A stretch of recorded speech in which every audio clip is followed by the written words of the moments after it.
ఓం సోమేశ్వరమయ్యప్ప. ఈరోజు మన 41 రోజుల అయ్యప్ప దీక్ష 25 రోజులు చేరిపోయింది. ఈరోజు చోడవరం జిల్లా విశాఖ ప్రాంతంలో ఉండే గుడిని అయితే సందర్శించాం. ఆ ఆలయ ప్రాంగణం గురించి పూజారి మాటలో విందాం. సోమేశ్వరమయ్యప్ప. ఆంధ్రప్రదేశ్ మొత్తం ప్రథమం కాణిపాకం బియ్యం చోళవరం స్వయంభూ శ్రీ దాని ప్రకారం మొదటి కాణిపాకం, రెండోది చోళవరం అంటే ప్రస్తుతం చోడవరం. కాణిపాకంలో ఉన్న వినాయకుడు వరసిద్ధి వినాయకుడు, వినాయకుడు కార్య సిద్ధి వినాయకుడు అంటారు. మన స్వామి దర్శించలేదని కార్యం తలుచుకున్నట్లయితే కార్యం దిగ్విజయంగా జరిగిన స్వామి కార్యసిద్ధి వినాయకుడు. ఈ దేవాలయం సుమారు 200 సంవత్సరాల క్రితం భూమిలో పట్టుబడి విగ్రహం ఇప్పటికి కూడా పెరుగుతున్న విగ్రహం పెరుగుతుంది అనే దర్శనం స్వామి పూర్వ ఆభరణాలకి ప్రస్తుతం ఉన్న ఆభరణాల వ్యత్యాసాన్ని బట్టి విగ్రహం పెరుగుతుంది అనే మన దర్శనం.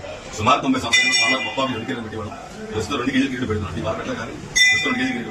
ఇలా ఆభరణాలకి 30 మార్పులు చేసుకుంటూ రావడం విగ్రహం పెరుగుతుంది అన్నది మన దర్శనం. అలాగే స్వామికి తొండం కూడా భూమి లోపల నుంచి కాంప్లెక్స్ వెనుక చెరువులో వరకు ఉంటుంది. ఆ చెరువును పురుగు అందరూ ఏనుగు భోజనం పిలిచిన స్వామి తొండం ఉండడం వల్ల దాకమైన చెరువు వాడకం లేకపోవడం, ఆ చెరువు పూర్వం నుంచి ఉండడం ప్రస్తుతం గ్రామస్తులు కూడా ఆ చెరువు పిలుస్తారు. మరి స్వామివారి తొండం అంతవరకు ఉన్న పులికి వెళ్ళాల్సింది. ఇదే గ్రామంలో పురాతన శివాలయం 800 సంవత్సరాల క్రితం చోళరాజులు మత్స్యరాజులు పంచకాల శివాలయం. అంటే ఈ గ్రామంలో ఈశ్వరుడు స్వయంగా పిలిచాడు, వినాయకుడు స్వయంగా పిలిచాడు. తండ్రి కొడుకు ఒకే ఊళ్ళో ప్రపంచంలో ఎక్కడ ఎక్కడ తోటి ఒకే ఊరు 2 చోట్ల కన్నా ఒకే ఊరు ఒకే చోట ఉన్నట్లయితే ఈ గ్రామం పుణ్యక్షేత్రం అవుతుంది. అప్పుడు గురికి పెద్దవాళ్ళని సంకల్పించి ముందుగా తండ్రి పుట్టిన తర్వాత తనకి పుట్టింది కాబట్టి ఈయన కూడా తీసుకెళ్లి శివాలయం ప్రతిష్ఠించడం తప్పకుండా ప్రారంభించారు.